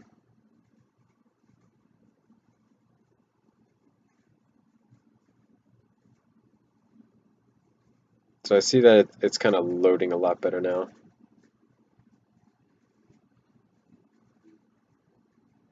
I don't know, but uh, I'm thinking about like getting up and opening a window because that's how bad like the just the absolute disgusting burnt smell of popcorn is. I hate the smell of burnt popcorn for something that's so supposed to be so appetizing and good. It just smells so bad whenever you burn it. Hate, hate, hate. Burnt popcorn smells like burnt popcorn. I also really don't like the popcorn jelly bean, so yay. We've done a 3, 3.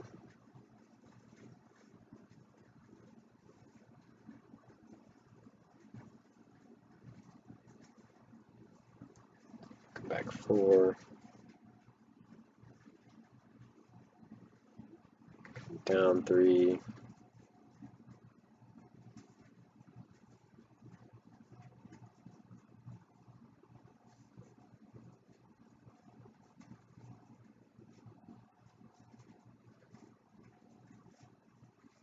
I honestly should have done it something like that. And then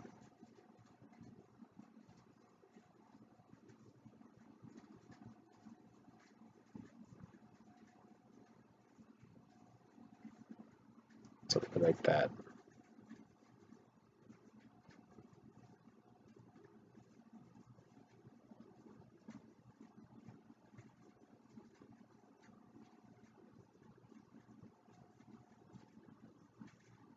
The smell, I kid you not, is making me nauseous.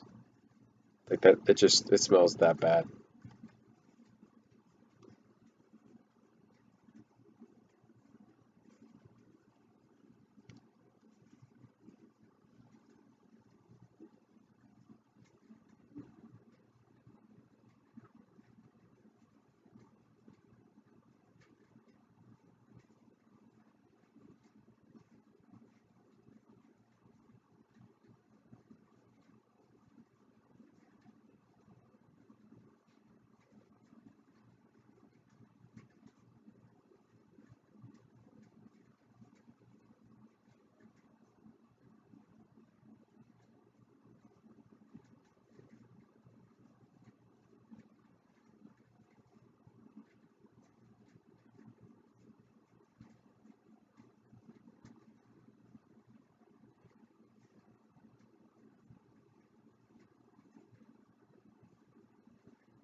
Thanks, mate. It's going pretty well. I hope everything goes out for you. Once again, thanks for the 5-7. That's a definite step in the right direction for finally getting the FBI loadouts done for Rainbow Six Siege, because the only ones that I've done so far are the SASs. So thanks so much for helping out, dude, and I hope that your chores go well for you. Thanks so much for watching. See you later in another live stream some other time.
Time to play a little bit of some team deathmatch.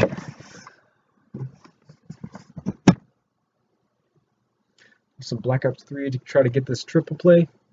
If we get the triple play done, we get,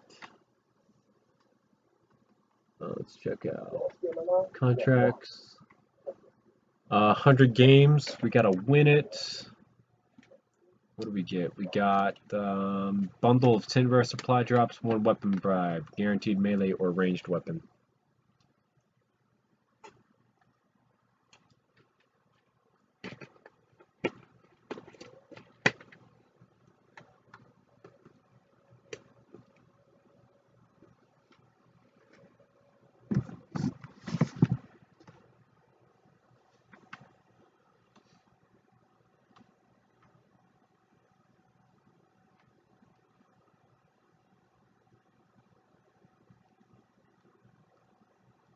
Can't even find a freaking team deathmatch.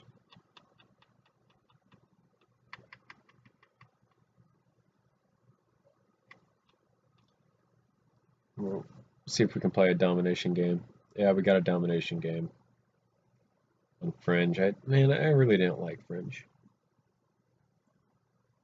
STG-44 is on the list of things to build. Primarily because it's from Modern Warfare, and I've done a majority of the guns from Modern Warfare, so doing more guns from Modern Warfare would be good to do. So STG-44 is on the list, and will be made eventually. So, yes, sometime, soon, maybe. We'll see. I don't know how soon. World War II guns really aren't my thing. I've done a couple different guns from different time periods, but the STG-44 is a gun that is going to take a lot to do, to be honest. So, yeah. Right now, I'm just enjoying how fantastic the HVK-30 came out, to be completely honest. This is an absolutely gorgeous looking model, and I'm really happy with how it came out. I think I really am. We're going to turn it just slightly this way to see a little bit more of the detail that's in this model. There's a lot of stud transitions on this model. Oh, by the way, I'm working on getting my HG40 to dark matter because I've never finished, so that's what we're doing right now.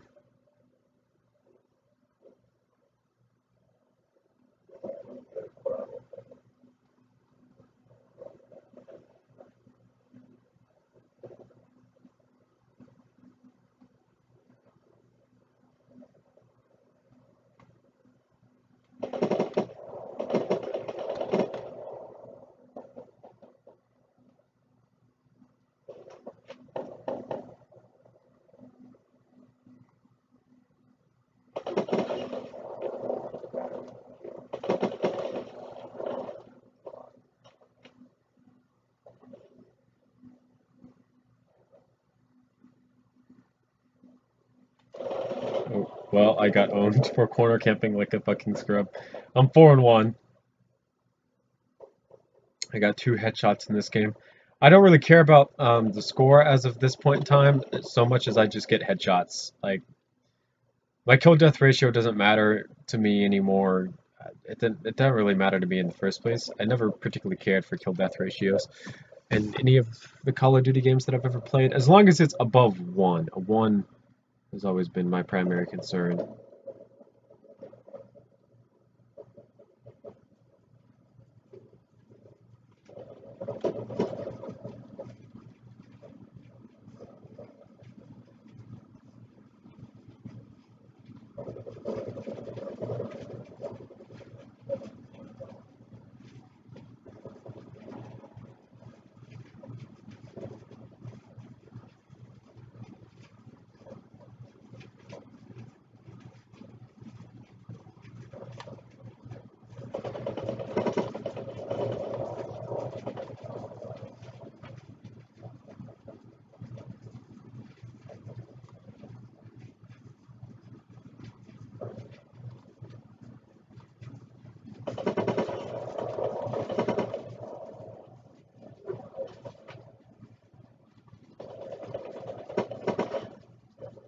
I got 50 headshots with it. Now it's just time to get another 50, and then we're going through different things. Interested in how I do the magazine for the STG-44? Same way I do all my magazines at this point, using the newer Technic bushing and kind of plate piece that's combined, along with Technic pins, and then kind of slowly curving it. 3-stud wide will probably be what I'm going for, and then the 8mm round itself. That's the one thing that I don't know much about because I don't have data on how big that round is in particular. I think it's longer than a 5.56, which means it's got to be longer than 7 studs. I think I might go 8 studs long for it.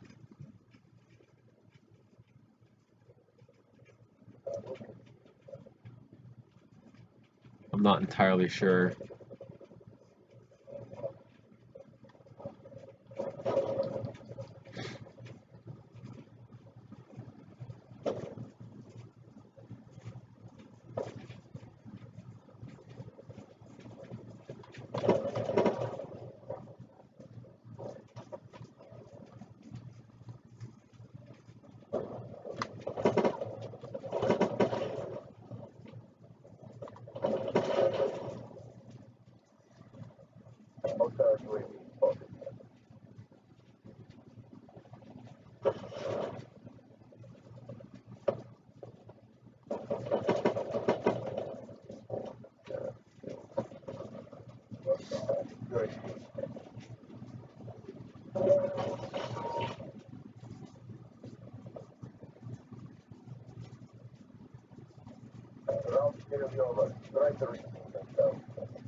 So 15-11 in the first round of domination. So it's not too bad. We can turn the sensitivity down from off 11 to like 9.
So it depends, to be honest, because the MP5K that I have in real life is built based off of an airsoft model.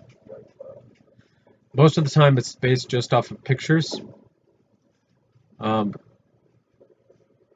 then, like, obviously Black Ops 3 guns, I have to go off of pictures because you can't have those in real life unless you, like, 3D print them or build them out of Legos in the first place. So most of them are just based off of pictures.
If we hold B, we can win. But like we gotta like hold it. So there is a chance that we could still win this.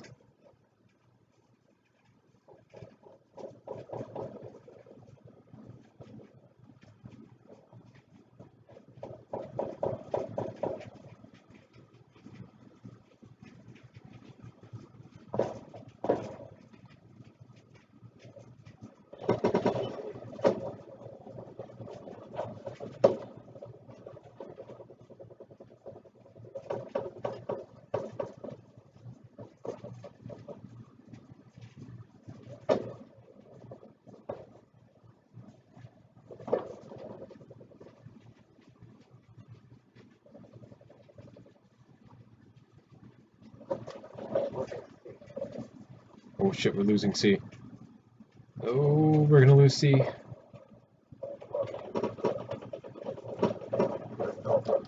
Well, we lost C, which isn't good.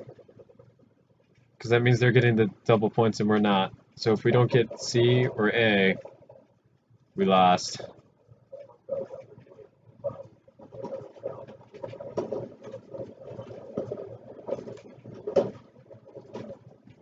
Yeah, we just lost.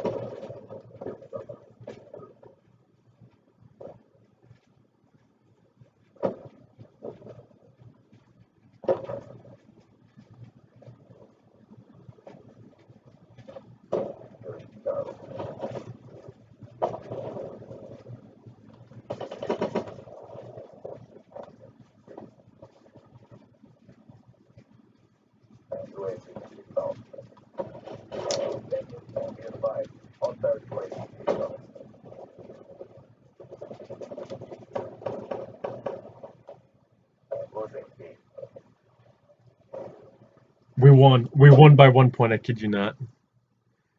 Night, mate. Thanks for coming out and watching. Dang, we just won by literally just 1 point.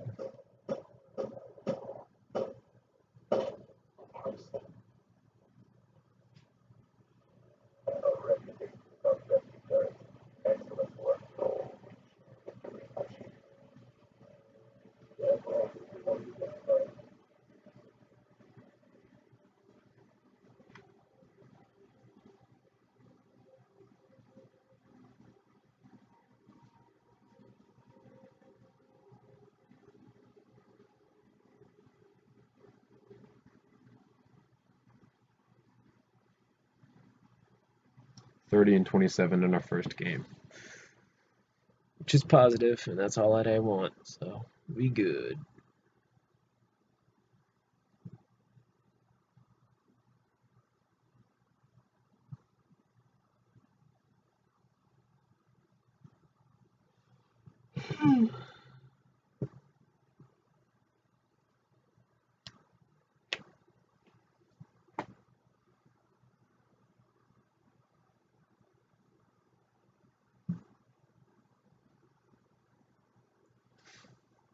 Got 3 keys. We can open up a supply drop.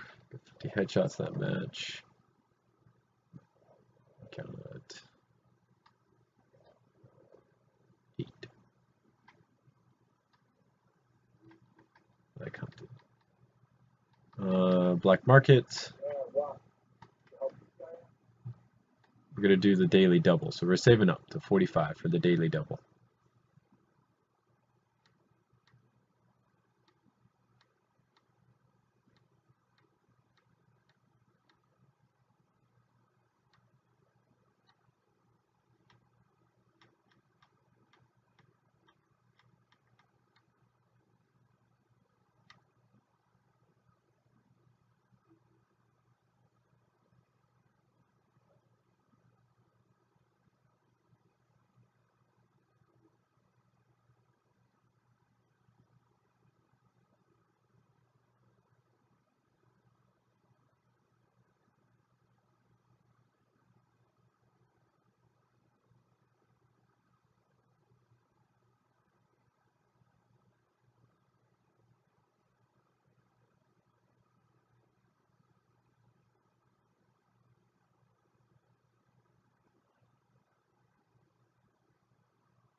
Just got killed by a Vesper.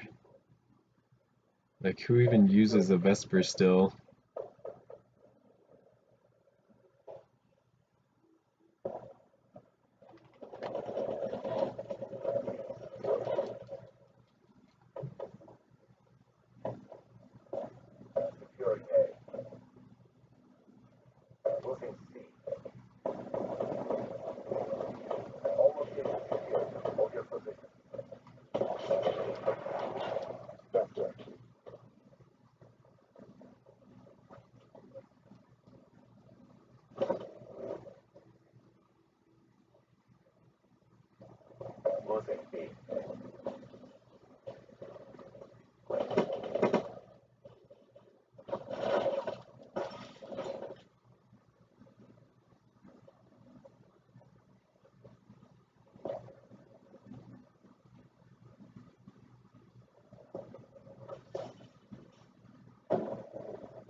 We're 7 and 9, so we're negative right now, but hey.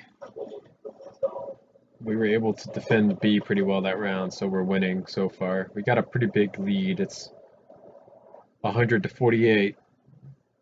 So we're almost assured of victory if we can basically just do the same thing.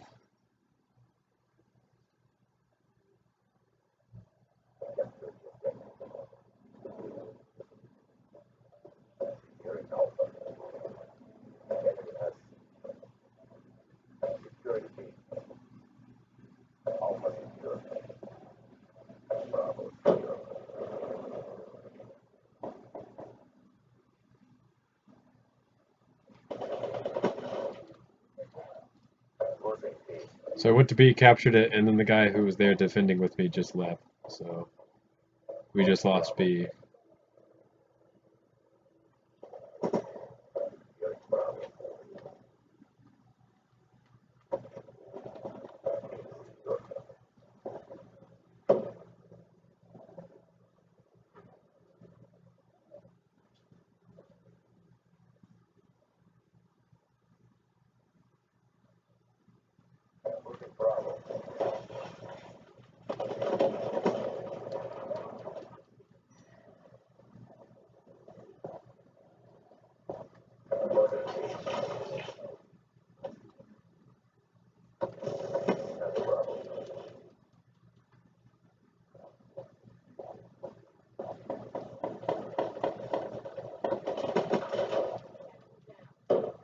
Well, we're doing a lot better this round, that's for sure.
Well, now into 18 to 26. It did a lot worse that round.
Man.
We literally tied that.